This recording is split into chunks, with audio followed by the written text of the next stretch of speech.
Well, ladies and gentlemen, it appears as though we have another doping case unfolding in the 2024 season. And the athlete in question here is Zerfe Wondemagene from Ethiopia. Now, if you look at her personal records, you can see that she has an incredibly fast 3,000-meter steeple, as her personal record currently stands at 9 minutes and 4 seconds. And if we go back to last year's World Championships, we can see that she actually placed 4th, almost making it to the podium on the world's biggest stage.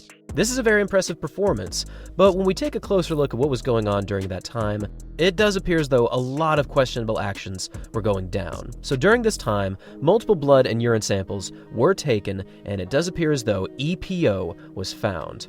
Now, I'll make sure to put the full report from the Athletics Integrity Unit down below so you can read it for yourself, but fair warning, it is incredibly dense, and it's a lot of very boring legal jargon, so I'm going to summarize a lot of it right now.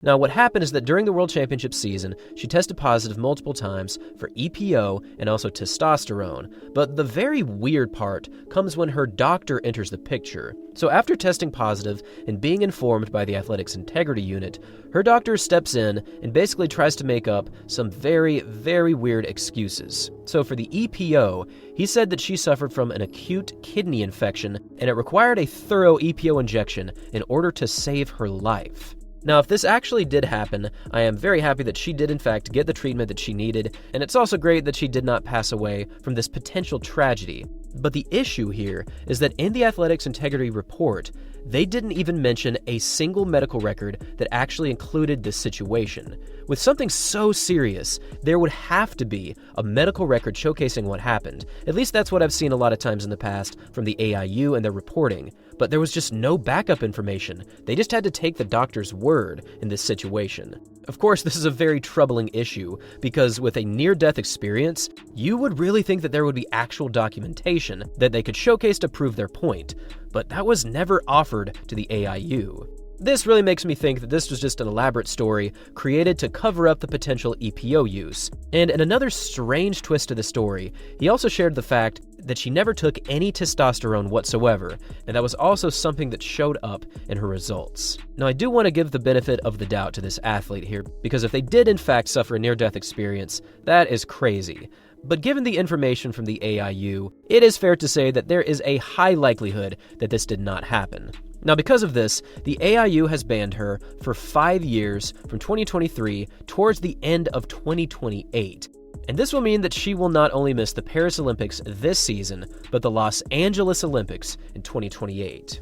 Now, at the moment, she is still very young. In fact, she is only 21, so potentially this isn't the end of her entire career. But this will certainly be a huge negative to her training and her momentum in her career, because if you're going to miss the next 2 Olympic Games, that is a very difficult thing to bounce back from, and it's going to make it very difficult to stay motivated.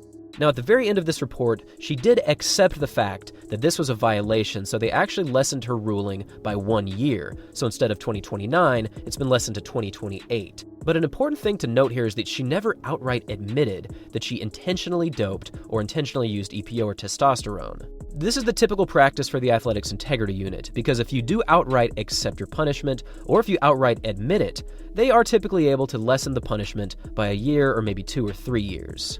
This is another unfortunate situation because an athlete that was at the very top of the entire world rankings, and in fact this is an athlete that almost made it to the podium, has been found to probably be using illegal substances, and it's another issue that we're tackling right now in track and field.